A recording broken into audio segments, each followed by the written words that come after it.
আসসালামু আলাইকুম রহমতুল্লাহি ওয়া বারাকাতুহু। সম্মানিত দর্শক, ইরান এবং আমেরিকার যুদ্ধ এখন তুঙ্গে। আপনারা জানেন যে পাকিস্তানের মধ্যস্থতায় সুইজারল্যান্ডে বসে ইরান এবং আমেরিকার মধ্যে একটি সমঝোতা স্মারক স্বাক্ষরিত হয়েছিল, MOU, যেটার প্রেক্ষিতে একটি চূড়ান্ত যুদ্ধবিরতি বা যুদ্ধের অবসান সেগুলো নিয়ে আলাপ আলোচনা হচ্ছিল। ঠিক সেই সময়টিতে অল অন এ সাডেন হঠাৎ করে আবার সেই যুদ্ধের দামামা বেজে উঠল।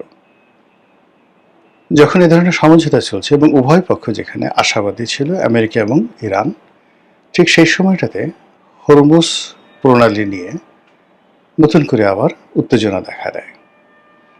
ইরান শর্ত সাপেক্ষে সেই হরমুজ প্রণালী খুলে দিয়েছিল। তাদের শর্ত হলো এই, যেটা তারা MOU-তে উল্লেখ করেছিল।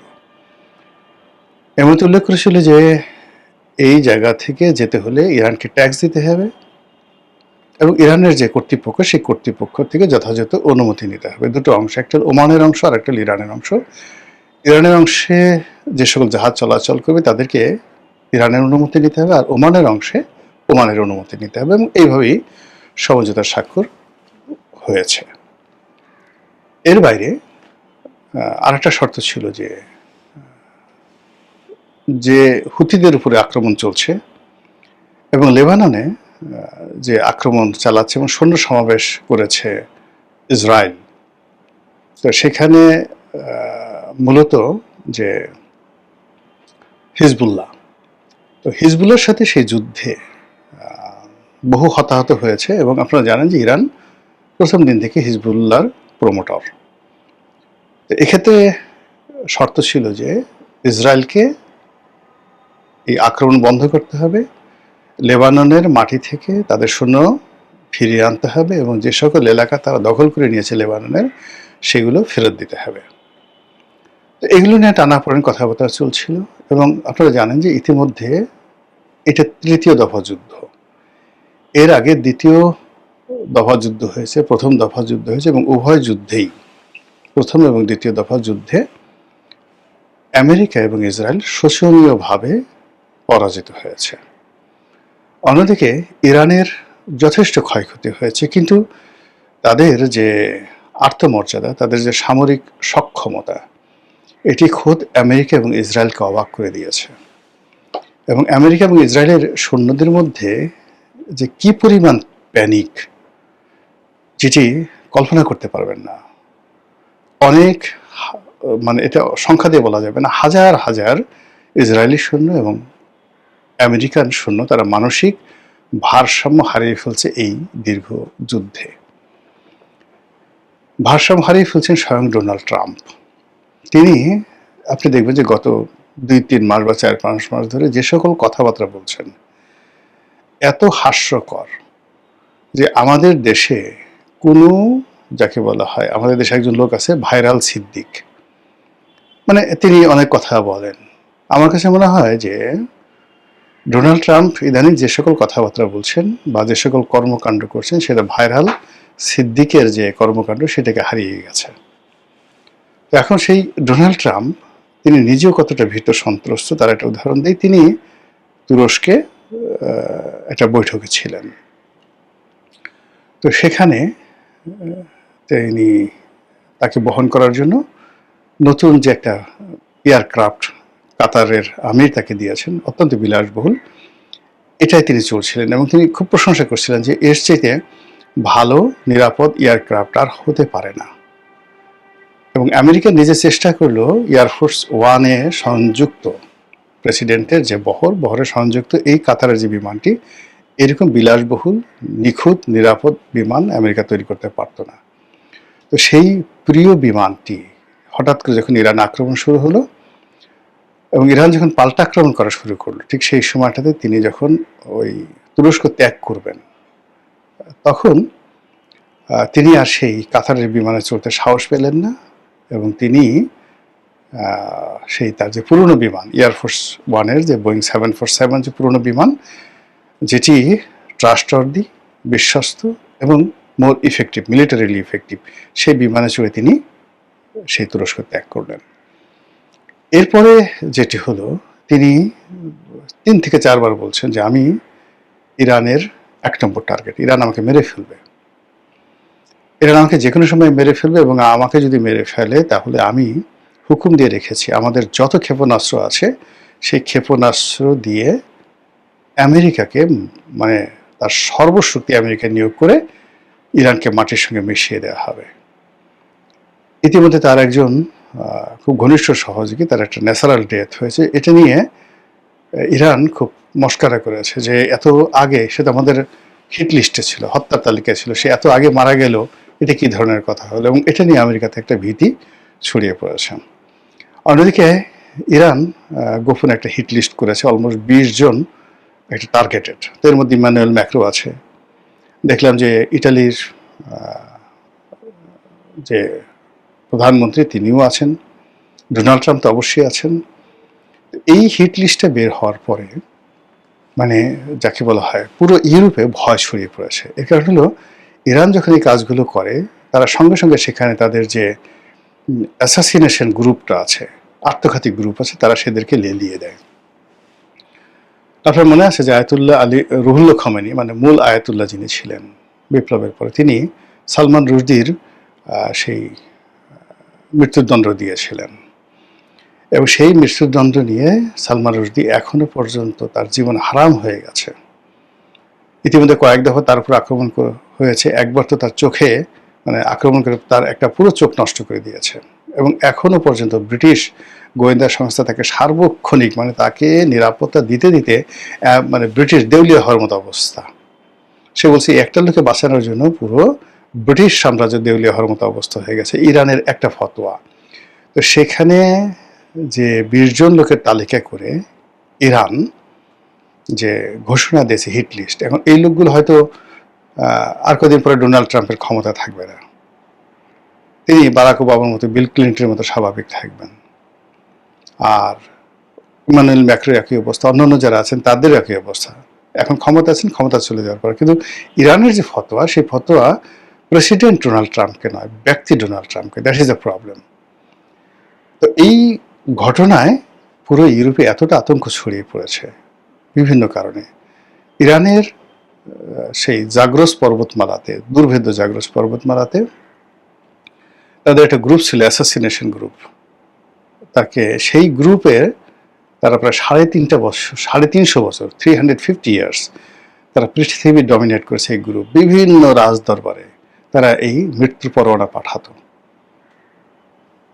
এবং তাদেরকে ট্যাক্স না দিয়ে ওই সমসাময়িক দুনিয়াতে মানে কেউ বাঁচতে পারেনি, ইভেন গাজী সালাউদ্দিন সাহেবও না।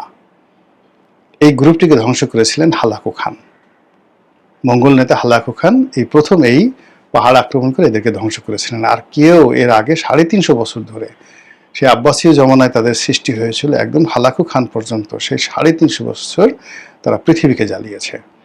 ওই রক্ত ইরানের মধ্যে রয়ে গেছে। ফলে সেই রক্ত দিয়ে এই 20 জন মানুষকে টার্গেট করেছে। ফলে কি হলো, যারা ইরানের মৃত্যুদণ্ড পেয়েছে তাদের ঘুম হারাম হয়ে গেছে, কেন তারা জানে যে এই জাতিটি কি করে প্রতিশোধ নিতে হয় তা জানে, এবং এদের রন্ধ্রে রন্ধ্রে এই জিনিসগুলো রয়ে গেছে। ফলে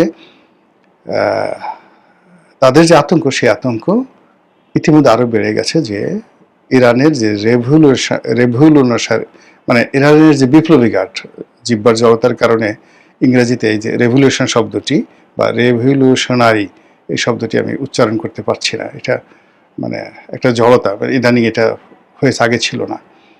তো যাই হোক, ইরানের যে বিপ্লবী গার্ড, সেই বিপ্লবী গার্ড তার একটা গুরুত্বপূর্ণ কর্মকর্তা, তিনি বলেছেন যে একেবারে হোয়াইট হাউসের মধ্যে ঢুকে ডোনাল্ড ট্রাম্পকে মারার যে সক্ষমতা এটা এখন আছে, ইরানের আছে। Iran can do it. Iran এতদিন এই কাজটি করেনি, কিন্তু এখন এই কাজটি তারা করবে। এর ফলে কি হলো যে এই যে ইরানের যে যুদ্ধ, এই যুদ্ধ তৃতীয় দফাতে যে যুদ্ধ, এই যুদ্ধ খুব দ্রুত শেষ হয়ে যাবে। যে এর আগে ইরান যেটা প্ল্যান করেছিল এবং আমেরিকা যেটা প্ল্যান করেছিল, তো ইরানের প্ল্যানটা শতভাগ সফল হয়েছে, কিন্তু আমেরিকার প্ল্যান হয়নি। ইরান মধ্যপ্রাচ্যের যে সকল আমেরিকান ঘাঁটি রয়েছে, সব ঘাঁটি প্রায় আংশিকভাবে, অর্ধেক এবং কোনো কোনো ঘাঁটি একেবারে সম্পূর্ণভাবে ধ্বংস করে দিয়েছে আমেরিকান ঘাঁটি, যেগুলো মেরামত করতে বিলিয়ন নয়, মানে শত কোটি নয়, হাজার কোটি ডলার লাগবে, ট্রিলিয়ন ডলার লাগবে নতুন করে চালু করতে।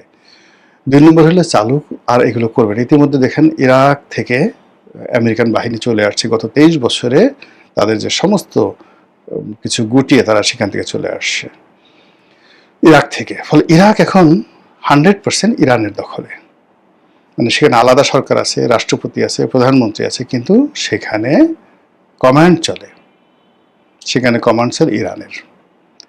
এরপরে জর্ডানে সামরিক ঘাঁটি আছে, এই ঘাঁটিও তারা রাখতে পারবে না, এবং জর্ডান তারা দখল করে নেবে, বা জর্ডান এখন যারা আছে তারা যেভাবে আমেরিকাকে বেস করতে দিয়েছে, ইরানকে তাদেরকে বেস করতে দিতে হবে। তাহলে ইরাকের পরে জর্ডান, আর জর্ডান যদি চলে আসে তাহলে পশ্চিম তীর, গাজা, নাবলুস থেকে শুরু করে পুরো এলাকাটা তাদের একেবারে দখলে চলে আসবে। এই যে তাদের যে লাইন আপ, সেই লাইন আপটা তারা ক্লিয়ার করে ফেলেছে, তার সঙ্গে সঙ্গে কুয়েতকে তারা নিউট্রাল করে ফেলেছে, অ্যাবসলিউটলি নিউট্রাল করে ফেলেছে।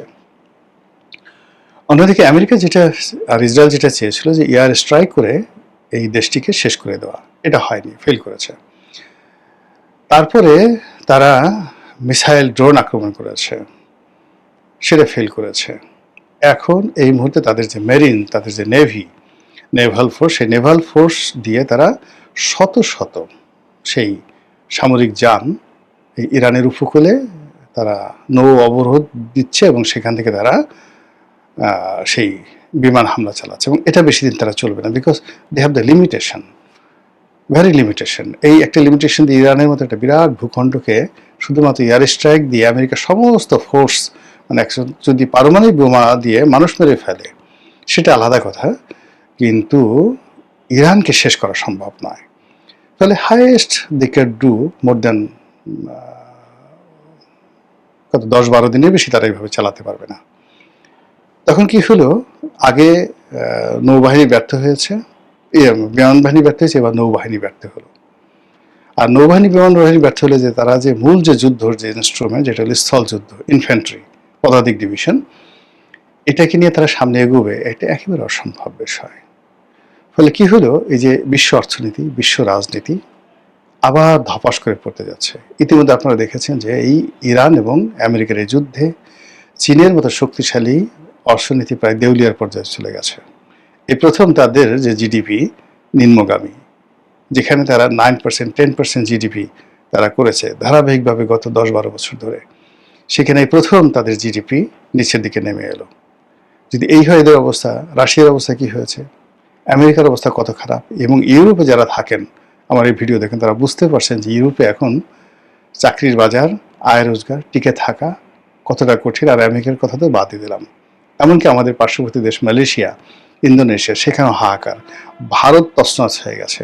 বাংলাদেশ যে কীভাবে বেঁচে আছে একমাত্র আল্লাহই আমাদেরকে বাঁচিয়ে রেখেছে।